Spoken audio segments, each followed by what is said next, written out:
AFR On Demand is brought to you by Breck Golf. Try Beaver Creek today, just 20 minutes from downtown Baton Rouge in the Zachary area. They've got a PGA Tour driving range, a short game practice area, 30 to 40-yard practice shots. It's a great place to chip and putt and practice if you don't have time for a full round. Book your tee time today, golf.breck.org, golf.breck.org.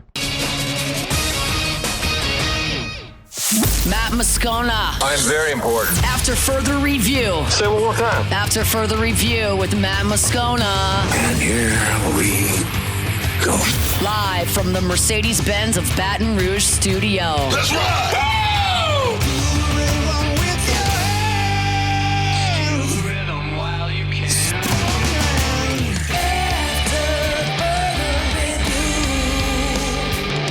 And off we go. Welcome aboard. Glad you're with us. It's AFR, presented by Relief Windows. I'm Matt. This is Shaq O'Neal, and I hate Matt. Paul O'Neal. They're chanting Paul O'Neal's name. Murray Musso. Thought I forgot, didn't you? Nope. Yeah. And Mr. Toby Tom Blake.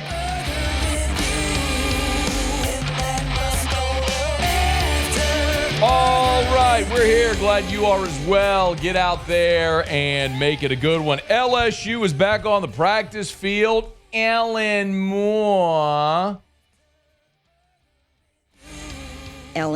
put his team through a 126-play scrimmage on Sunday. Ross Jackson later. And straight up hour number 3, EJ Kuiper and Ryan Cross from Our Lady of the Lake are going to be in studio with us to talk in great detail about the whole basketball arena project for LSU. So we'll look forward to that. But let's begin as we do every single day.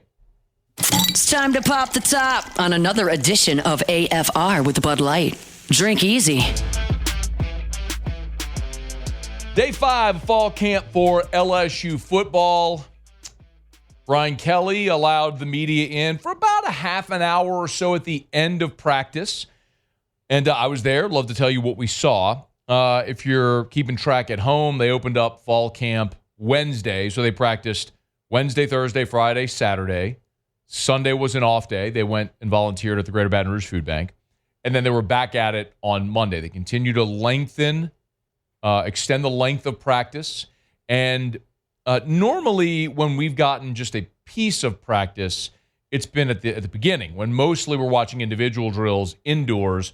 I actually prefer what they allowed us to do today, which was come at the end of practice to watch the final half hour or so. So we got to see a 7-on-7 period and 11-on-11 period, situation 11-on-11 work, and some other interesting drills like the pass rush drill with the offensive defensive line. So I'll run through, going to probably take a couple of segments here because what I want to do is kind of give you some observations first in this first segment. Then in the second segment, what I'll do is I'll give you the play-by-play of the 11-on-11.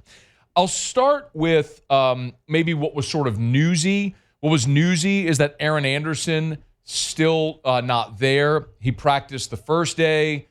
He has not practiced since. He was there on Saturday just in his jersey observing. I did not see him today. It's not to say he was not out there. I'm just saying I did not see him today in our allotted time. But I did ask Brian Kelly after practice for an update on Aaron Anderson. Here's what he said. Today he felt really good. We're going to be very careful with him. He was great this summer in his training. Never missed a day. Probably a little bit of too much work in that sense where he had some inflammation in the knee. We took an MRI, a bone scan. Everything looks really good. Now it's about just getting him back moving. So he'll do some agility and some movement tomorrow with the hope that Wednesday we've got him back out on the field. So that's fantastic news. Nothing serious. They've done all the scans, all good. They hope to get him moving on Tuesday and back at practice on Wednesday. We'll see. This week they practice Monday, Tuesday, Wednesday before an off day on Thursday. They'll practice Friday, and BK told us Saturday will be a scrimmage day. So whatever availability they give us, I will be there, and we'll give you practice reports. So the update there on Aaron Anderson. I don't want to go any further without mentioning the day Harold Perkins had. And really the camp Harold Perkins has been having Today, there were 3 very notable plays. In 7-on-7, he intercepted Garrett Nussmeier.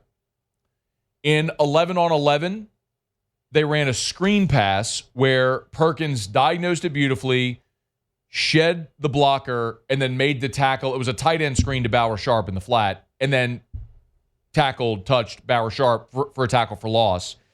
And then he also blitzed in the 11-on-11 and got pressure on Nussmeier, and Nussmeier just fired it into the dirt to avoid a sack. I'm not trying to oversell it, but every time we're out there, Harold Perkins does something significant. And that shouldn't be surprising because we've all seen him do it before. It's just a matter of him being healthy and in the right spot. And I love seeing Harold Perkins play in space because what I just described for you is everything he can do well. He can blitz, he can tackle in space, he can turn and cover. Check, check, check. He's doing them all without any limitation and has been really fun to watch. Brian Kelly gave an update on Perkins. Yeah, I think it's a familiar role for him, one that now he has a complete knowledge of the linebacker position. He's not just a guy out there running around making plays. He's so much more intentional. He knows the game. He knows the nuances of it. The pick that he got in 7-on-7, he baited, Nussmeier into it. Just those little things, right, are experiential kind of plays that he's making. But physically, he's been great, taking care of himself. Recovery day, he's a beast. He just knows that, as I said, this is his year. And all of those things have allowed him to be really, really focused and not distracted. So Harold Perkins has been really good and looks poised for a fantastic senior year. Just keep it up there with number 7 playing the star position. So when we went outside, the first thing we saw on the main field, the ones were running a 7-on-7. And then on the far field, it was the offensive-defensive line pass rush drill. On Saturday, I went to the far field to watch the pass rush drill. Today, I kind of stood between them to keep an eye on both. I could chart the pass rush and then also keep an eye on 7-on-7. If you're not familiar with the pass rush drill, I'll just explain it very quickly. The first team offensive line, the first team defensive line line up against each other, but it's a one-on-one. The reason that they have the entire offensive line out there is to prevent the defender from just looping around into space where there's nobody. So, for example, the first string offensive line will line up, and then it'll be Tyree Adams against, in this case, it was Gabe Relaford. And they'd go one-on-one. And then it would be DJ Chester against, in this case, Don McKinley. Braylon Moore went against Bernard Gooden. Josh Thompson went against Ahmad Bro. And then Weston Davis went against Jack Pyburn, one-on-one. And they do 2 reps consecutively. So the ones would do 10 reps. Y'all, today, the only rep the defense won, the only rep was Dominic McKinley bull rushed DJ Chester and put him on his back. And by the way, DJ Chester's a huge man. But that's the only rep the defense won. Tyree Adams beat Gabe Relaford. Braylon Moore stonewalled Bernard Gooden twice. By the way, Braylon Moore is so, oh my God. Listen, this isn't a Glory Days thing, but I did that drill when I was younger and played in high school. I get it's high school. The point is, I know what it's like to do that drill. And some guys are just awesome at it. Will Campbell never lost a rep. I think in 3 years, never lost a rep in that drill. They should honestly rename the drill the Kalaj Cobbins drill because Kalaj Cobbins, no one can stop it. Kalaj Cobbins abused Bo Bordelon today twice. But you can just see how good Braylon Moore is at snapping the ball, getting his hands up, engaging, and keeping the defender off him. That is not an easy thing to do because you have to make sure you execute the snap first and then get your hands up. It's a very technical thing to do, and he is really good at it. I guess my takeaway from this is I think the talent is there on the offensive line. They have 7 really talented guys, maybe 8, that I think are talented enough. For example, Karis Kern, the true freshman. Karis Kern took 2 reps against Patrick Payton today. Won both reps. That's a true freshman against a 5th-year senior. That's incredible. So you've got talent. What's interesting is the offense wins those one-on-one drills. But when they go to the team period, the defense and the pass rush kind of overwhelms the offensive line. And what that tells me is they are you got really talented guys that are still trying to figure out how to play as one.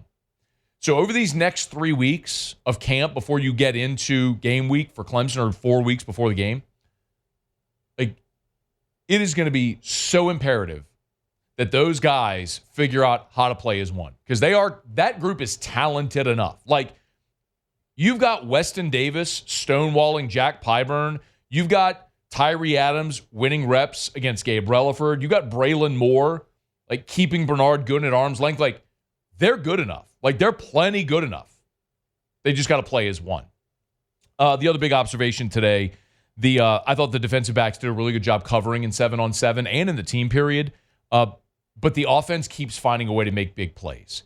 Chris Hilton had about a 30-yard reception where Nuss dropped it in the bucket. There was a hard count, quick snap where Nuss found Trey'Dez Green for about 25 yards, where he high pointed the ball, toe tap, beautiful catch. Caden Durham ripped off about a 60-yard touchdown run during 11-on-11. Like, the defense does really well, but the offense explosive plays are there, which is encouraging because we know the offense has that. But remember, that was something that was a bugaboo a year ago for the defense, was not allowing the big explosive play. That's something they're going to have to iron out here as they move forward. All right, it's After Further Review. Our show open every day is brought to you by Bud Light. Drink easy with the great taste of Bud Light, the official beer of AFR. If you're going to be watching LSU football this season, maybe some of the preseason games, so who dat? Saints play this weekend. First preseason game, the official beer of the New Orleans Saints, of course, is Bud Light. I mean, incredible, right? Dustin Poirier is a Bud Light athlete. You see all the endorsers, Peyton Manning and Post Malone and Shane Gillis. Drink easy with the great taste of Bud Light, the official beer of AFR. Quick break, come back. Monday shows presented by Relief Windows. I'll run through the play-by-play of the 11-on-11. They ran 20 plays. So the ones ran 6, the twos ran 4, the ones ran 6, the twos ran 4, so they ran 20 plays. I'll run through the play-by-play of the 11-on-11 when we come back on AFR. After Further Review. AFR is brought to you by Darren James and Associates, brokered by LPT Realty. If you're thinking of selling your home, call the realtor that literally sells more homes than anyone. Call Darren James. I'm going to give you Darren's cell number, and I promise you, you can text Darren right now. I promise. I saw Darren was on a vacation with his beautiful wife, Jen. They were in the Bahamas. I guarantee you text Darren James is going to reply. 335-7666. 335-7666. 335-7666. Or agent225.com. That's agent225.com. Go read any of the 5-star reviews. Go to Facebook and read some of the testimonials. There's a great one up that Darren posted from Clint Rabelais. He said, "Thank you for hiring such an impressive staff, being so good at what you do. Best wishes, continued success with this incredible company." So many reviews because so many homes sold. You need to sell your home. You need Darren James. Think real estate, think Darren James. After Further Review, presented by Relief Windows. Windows, doors, siding, and oh, we do shutters too.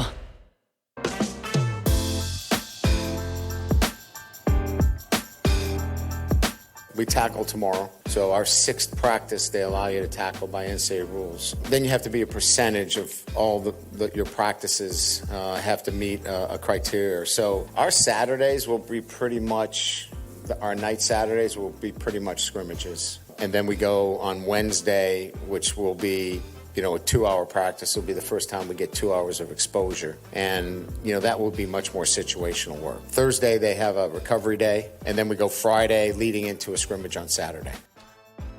By the way, if you want the full LSU practice report, it's always free at louisianasports.net. Hunt and I are going out there, and we're sort of trying to divide and conquer. So he's taking his notes, I'm taking mine. We're getting two pairs of eyes on everything, combining our notes, and it's up there for free at louisianasports.net if you want to get it. Again, always free, everything, louisianasports.net. If you're a Who Dat, of course, Ross Jackson's done an incredible job with his practice reports as well. Always free, no paywalls, no freemium, no article limits. It's just free, like for real free. It's all there at louisianasports.net. Just do us a favor. You see it on Twitter, retweet it, share it on Facebook.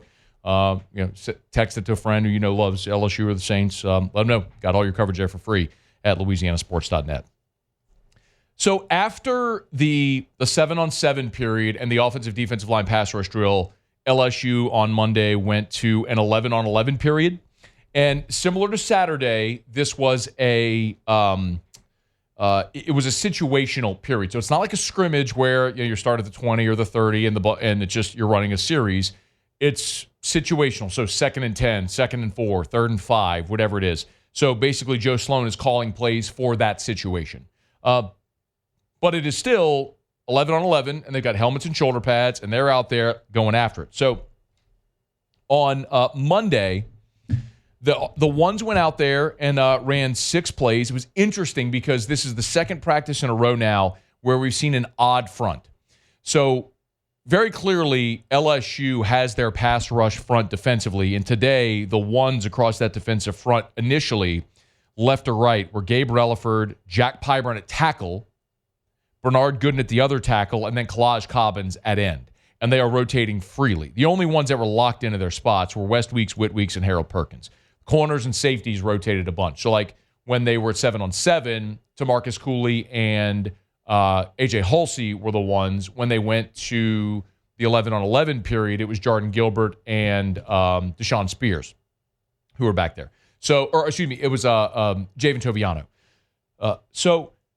But anyway, they'd run a play or 2 plays, and then it would be like wholesale changes. So the defense, we've talked about it. Maybe my biggest takeaway of camp so far is the depth defensively. You have nearly, like I was looking at on Saturday, I was looking at Saturday's second team, and I tallied up, I believe, 197 games played among the guys that were with the second defense on Saturday.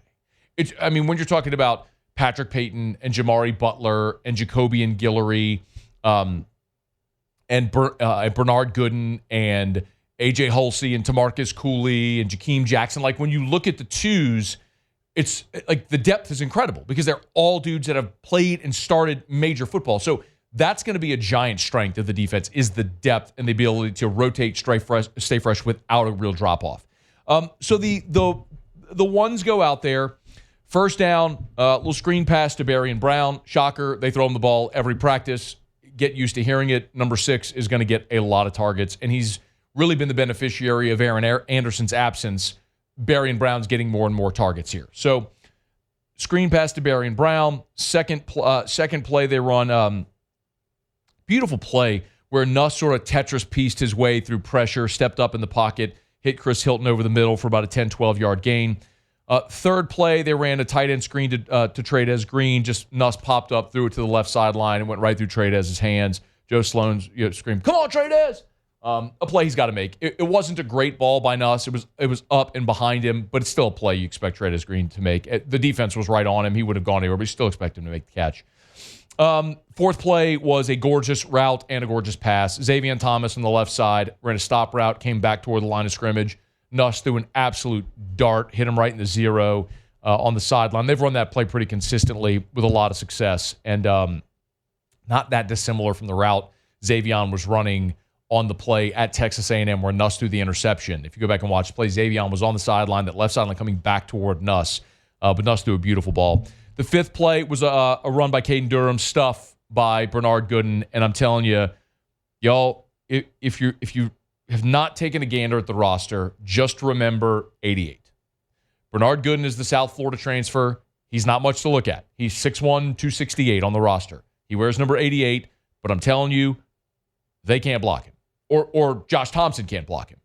And Josh Thompson's a good player. Like, he's not having trouble with anybody else. It's just when 88 is lined up on 56, 88 keeps making plays. He has been so impressive on the interior, Bernard Gooden has, and came up with a big run stuff there.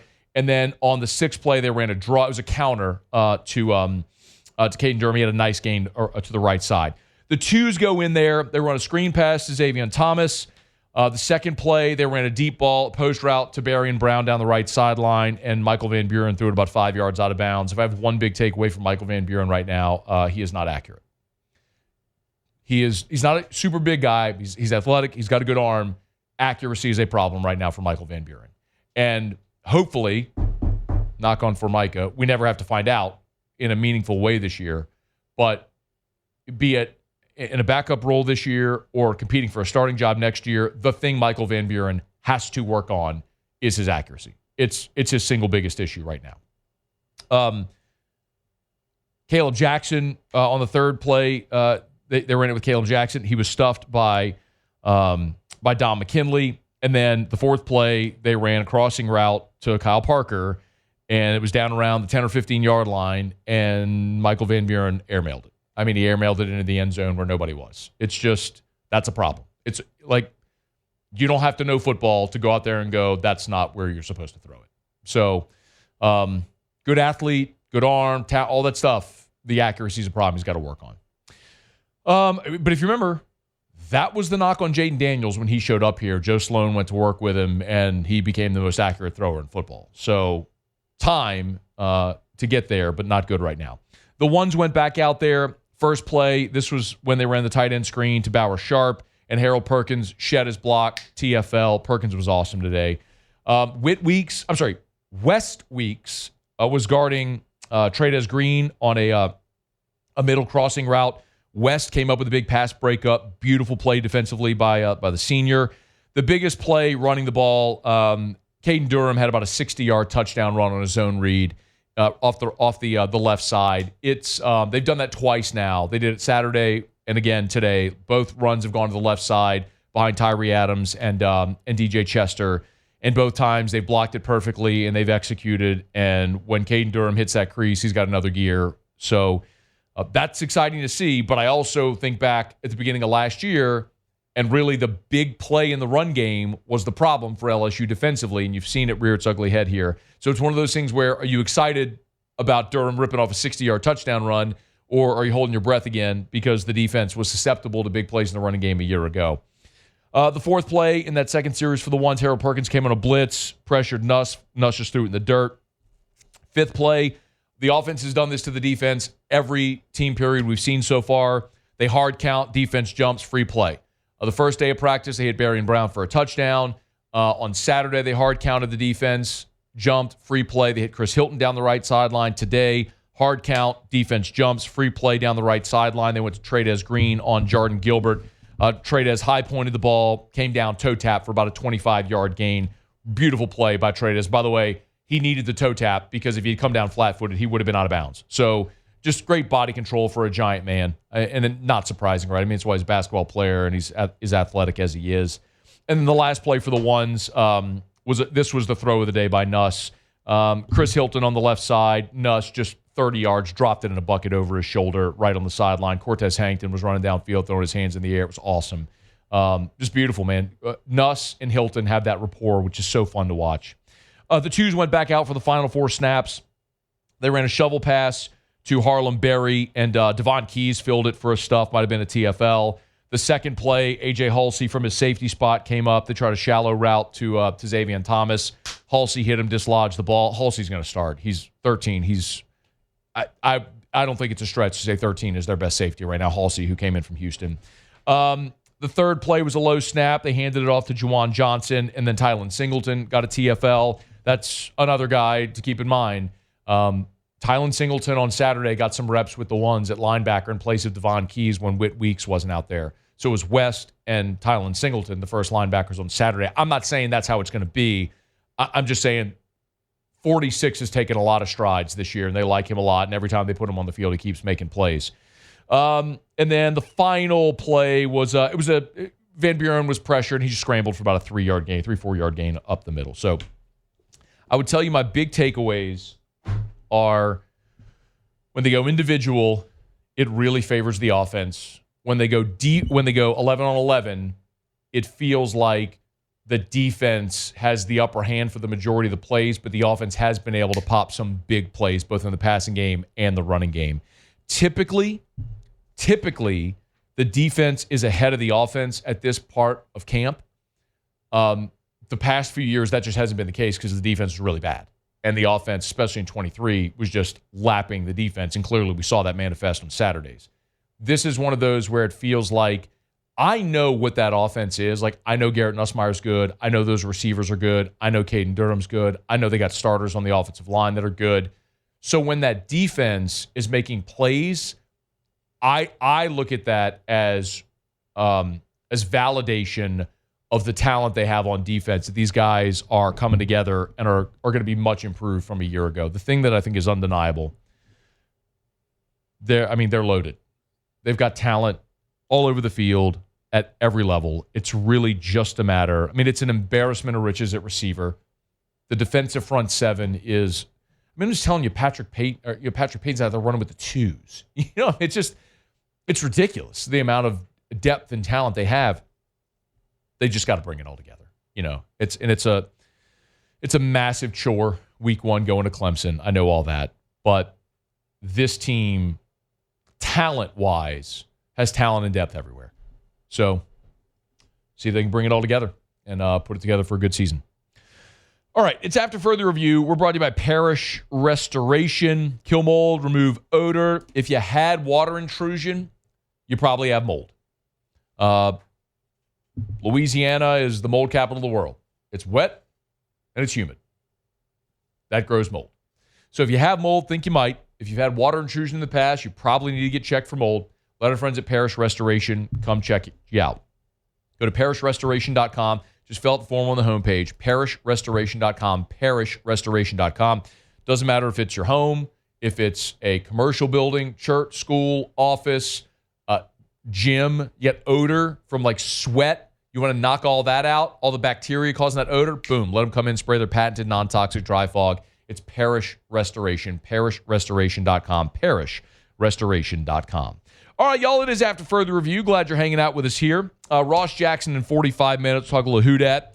We'll go around the SEC, let you hear from Kellen Moore, who met with reporters after the 126th place scrimmage on Sunday for the New Orleans Saints. And I'm excited in hour three, if you missed it, we will have EJ Kuiper and Ryan Cross in studio with us from Our Lady of the Lake. They're going to join us to talk about a very cool NIL project they're working on, but also the new basketball arena project. Of course, the news broke several weeks back or leaked that Our Lady of the Lake is working in conjunction with LSU and the developer for the naming rights of the new basketball arena when it's built. So we'll kind of get an update on the progress of that project and what needs to happen, why it's delayed, all that sort of stuff. So we'll get to that coming up in hour number 3. All right, glad you're here. We'll go around the SEC next. After Further Review.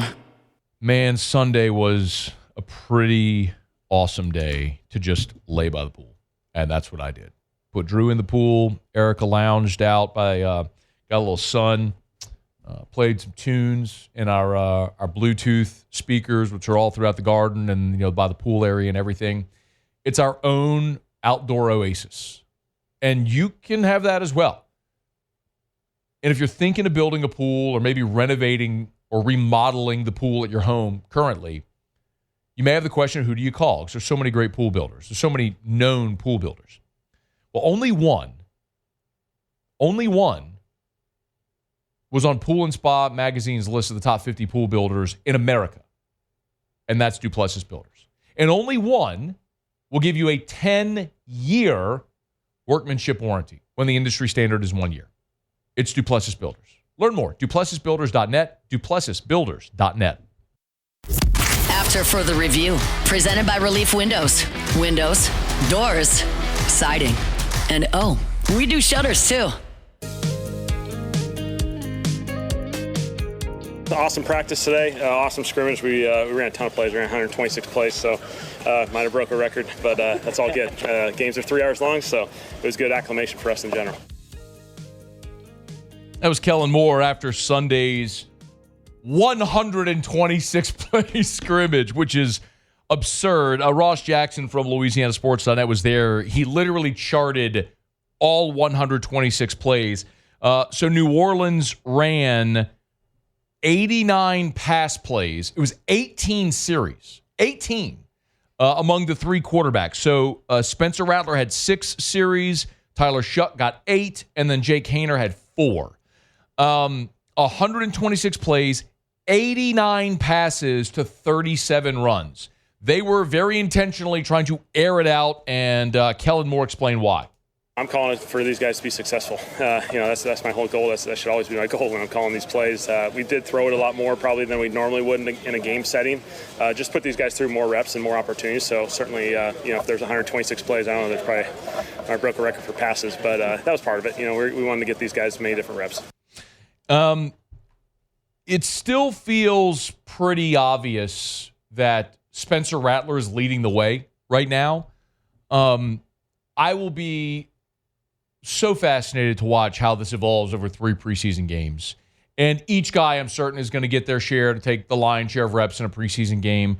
But it's going to resolve itself. We're all going to go in and watch these preseason games. And, well, I'll be watching the preseason games. Y'all going to be waiting to hear what I and Ross Jackson have to say about it. Maybe you'll watch preseason. I love watching the preseason games. But it's going to reveal itself. Who should be the starters, and who should be the starting quarterback. So we'll know whenever the 3 preseason games are done. The first is this Sunday. Saints are off today, Monday. They'll practice Tuesday. They'll head out to L.A. They'll have a couple of joint practices with the Chargers, and then on Sunday they'll play the L.A. Chargers in a preseason game. And we'll get our first look at all these guys in somewhat real action, in preseason game action. So I'm excited about it. But what a big step on Sunday with a 126-play scrimmage. All right, it's After Further Review. We're brought to you by Relief Windows and ReliefWindows.com. Windows, door, siding. Oh, yeah, they do shutters as well. Relief Windows and ReliefWindows.com. Hey, if you know Clay Young, text him right now and tell him what I'm doing right now. Because Clay Young, who I've known for literally since my first day in radio in 2003, who is a colleague and a friend, just called me. I don't expect everybody to know my schedule. You know what I mean? I understand there are people in life that I know who don't know my schedule. But, Clay's a radio guy by trade who I've known for 22 years. Clay, what do I do every day 3 to 6? What would you call me at 3:38 for? You think I'm just going to stop my show and pick up the phone? If you know Clay Young, text him and call him a goofball. And please text Clay Young right now or call and tell him what I'm doing right now, just in case if he seemingly forgot. All right, it's After Further Review. Let's go around the SEC. Around the SEC, bringing you the biggest news from the nation's best conference, the Florida Gators. DJ Lagway practiced Saturday for the first time since camp opened. A little bit of progress there. Dealing with a strained calf. So some limited reps there. Of course, he had previously had the shoulder issue. He apparently has overcome that. Now dealing with the calf issue. Napier, no timetable on a return to full health. But Lagway, of course, missed all of spring with that shoulder injury. The Texas Longhorns. Offensive lineman Andre Kojo is out for the season due to a knee injury. Kojo was battling for the starting right tackle job. He was competing with sophomore Brandon Baker. Kojo's a redshirt sophomore himself. Did not play as a true freshman, then played in 4 games a season ago, was battling for the starting right tackle job this year. The Ole Miss Rebels. Ole Miss is set to add DeWeeke Wilson to a recruiting staff role. It's, of course, an off-field role. They had 2 openings after Kelvin Bolden came to Baton Rouge to join LSU as the assistant GM, and then Alex Brown left for the Atlanta Falcons scouting department. So Wilson's a Vicksburg native. He's an Ole Miss alum. He's currently the cornerbacks coach at Old Dominion. Previously worked at Indiana as well, but now will join Lane Kiffin's staff in an off-field role. Texas A&M! Jace Johnson, the number 3 quarterback in the 2027 class, has committed to Texas A&M, and Mike Elko, 6 foot, 210 pounder. He's a dual threat quarterback out of Valdosta, Georgia, the number 63 overall recruit. Had a bunch of offers as he enters his junior year of high school. Florida, Florida State, Miami, Mississippi State, South Carolina, Tennessee, and others. Johnson is the Aggies' first commit for 2027. The Georgia Bulldogs. And Anthony Lannon Jr. has committed to Georgia over Georgia Tech. He's a defensive lineman out of the state of Georgia. His dad played for the Bulldogs in the 1990s. 6'2", 265-pounder. He is Georgia's 31st commit for the 2026 class. All right, there you have it. That is Around the SEC. So glad to have you aboard with us here. Always love telling you about our friends at Relief Windows and ReliefWindows.com. Windows, door, siding. They do shutters as well. Relief Windows and ReliefWindows.com. Great time of year as you're just getting beat down by this oppressive heat.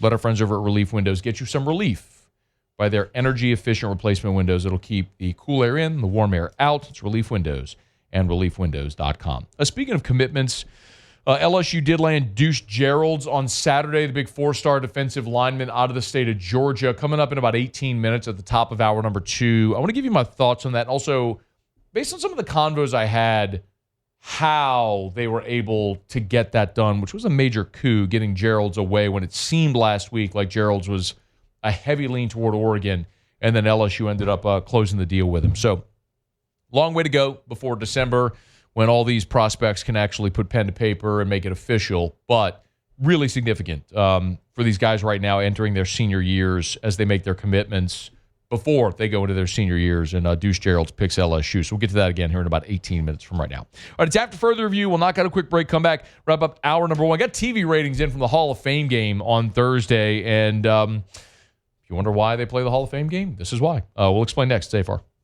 AFR. AFR is brought to you by Goodwood Men's Sexual Wellness. Visit yourgoodwood.com, yourgoodwood.com. Yes, they have ED treatments, not just pills. They have the little blue pill. But if that hasn't worked for you in the past, you need other therapies, they have that. But it's so much more than just ED. Hormone replacement therapy. Simple blood test can let you know if you're a candidate. You want to feel like your younger self? Wake up with tons of energy like you did when you were younger? Burn fat, build muscle, sleep great at night, have a better libido? Hormone replacement therapy could be the answer. It's safe, it's affordable. At Goodwood, lowest prices, never any contracts.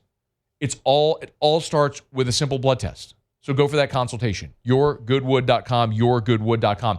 And ask about things like NAD+, BPC 157. So many therapies that can help you feel your best, live your optimal life. Learn more at yourgoodwood.com, yourgoodwood.com. After further review, presented by Relief Windows. Windows, doors, siding. And oh, we do shutters too.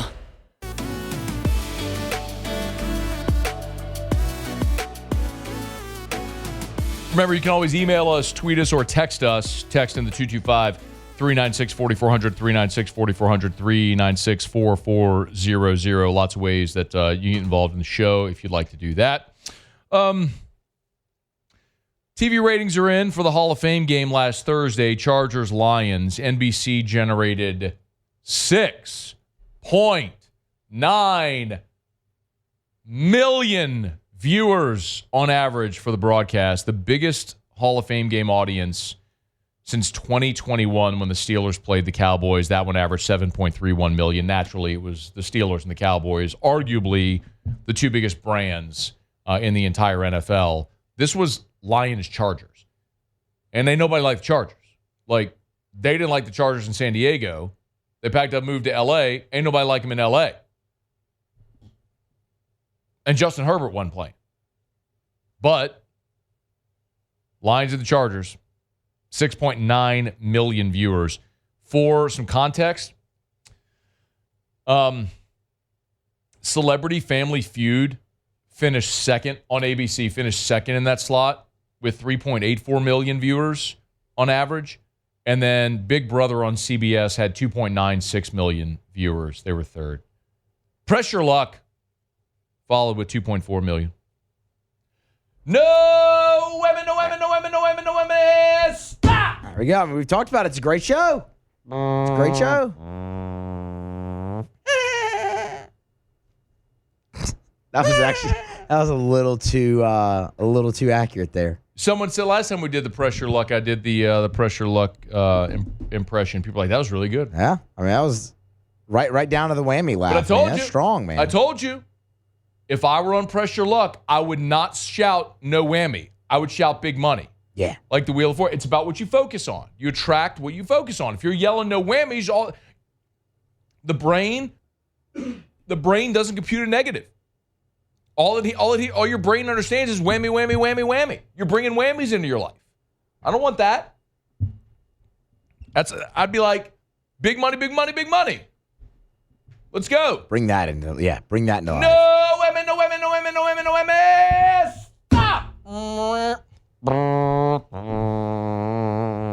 And the stupid whammies dressed up like a cowboy or something. So good. So bad. I love it. Stupid. Those things crack me up. Stupid. I like when they insult the contestant. Clay Young texted me back. He said, I owe you, LOL. Hopefully they're blowing up his phone. Clay, you don't owe me anything. I've known you for 25 years. And you calling me during my show. Like, what do you think every day? I mean, it's like your spouse. Like, you know what your spouse does, right? Like, if Erica called me, like, what? Oh, I'm going to call Matt today. When am I going to call him? 3:38 in the afternoon. Maybe he'll pick up. No, I'm never picking up at 3:38 in the afternoon. If, like, Jim from Detroit, who I met at an airport 5 months ago, who we exchanged contacts because maybe we have a possible business dealing or something that could make sense, calls me. I get it. Jim from Detroit may not know what I'm doing. You know what I mean? Yeah, no, yeah. Clay Young knows what I'm doing. What were you going to say? I was going to say about Jim from Detroit. Like, yeah, no, I mean, and he could even Detroit's on the same times, same time zone. Maybe he gets confused with time zone, something like that. But no, I mean, Clay's here. Clay's been on the show. Yeah. Like, I mean. Yeah, I'm on air, Clay. Don't call me at 3:38. I'm on air. News flash. All right, it's after further review. Glad you're hanging out with us here. Man, weekend's in the rearview mirror. Can't wait for the next one, though. Great opportunity to get by Supper Club. SupperClubBTR.com for your reservation. Y'all, a couple things to remind you. Football season's almost here. I was talking to Chef Layton late last week. They're taking reservations already for the Friday before home games. Or Saturday away games or whenever.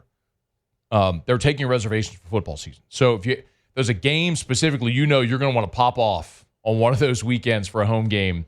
Like, it's going to be jam-packed. Get your reservation now. Like home game against Florida, home game against A&M, Arkansas, whatever. Get your reservations now. SupperClubBTR.com, SupperClubBTR.com. I tell you all the time about the amazing steaks. But listen, maybe you don't want to go get like Japanese Wagyu, this incredible steak. That's fine. Whatever you have, it's going to be the best version of that thing you've ever had. Like, Erica loves the truffled lobster gnocchi. It's house-made gnocchi sautéed in a black truffle Parmesan cream sauce, topped with a whole 1 pound de-shelled lobster and sprayed with truffle oil. It's incredible. So my point is, you don't have to get steak, but whatever you get is going to be the best version of that dish you've ever had. It's at Supper Club. SupperClubBTR.com. Get your reservations now. Like, if you try to wait till like Tuesday before the Florida game, you're not going to get in. Like, if just think advance a little bit and book those reservations at SupperClubBTR.com. SupperClubBTR.com. Brian Kelly met with reporters after practice today. And covered a lot of ground. One of the things that was really interesting, and I'm going to have to give myself more time to delve in on this because I'm going to want to expand a little bit more. But one of the things he talked about that was newsy was Juwan Johnson. So Juwan Johnson was, we all know, the winningest or the most decorated quarterback in the history of the state of Louisiana in high school football. No one scored more yards or accomplished more yards, more touchdowns than Juwan Johnson in a high school career in Louisiana. Comes to LSU. Last year, he's a defensive back. John Emery gets hurt. They move him to running back. In spring, they move him to quarterback. And then Brian Kelly today, because we've seen Juwan Johnson in the individual periods working with quarterbacks, but when they go team, he's playing running back. Like, they've direct snapped it to him. They've handed it to him. Like, he is playing running back in these team periods. This is what Brian Kelly said today. Well, he's given everything we've asked him, probably more. He's a special kid. He'll do anything. We got him working at quarterback right now, wide receiver, running back. I think when it comes to making a decision on Juwan, it's how far do we go this year with him? Because we didn't redshirt him last year. And I want to make sure that his time is valuable and impactful. So whatever happens with Juwan, he's going to play 4 games. Question is whether he plays 5. And that will be dictated as he performs and as the offense kind of works around him. It reminds me a lot of what they did last year with West Weeks. It became very apparent that when West got injured, that they were going to try to redshirt him. But he could play 4 games, and that he could play in the bowl game as well if they'd held him to that number. And ultimately, they were able to get home with West playing just the 4 games and then in the bowl game. My question is, Are you going to use Juwan in the Louisiana Tech and Southeastern and Western Kentucky and Vanderbilt games? Or are you going to use him against Clemson, A&M, Bama, Oklahoma? Because what if that gadget play at the goal line is the difference in a swing game against Clemson? Maybe. That's what I would do.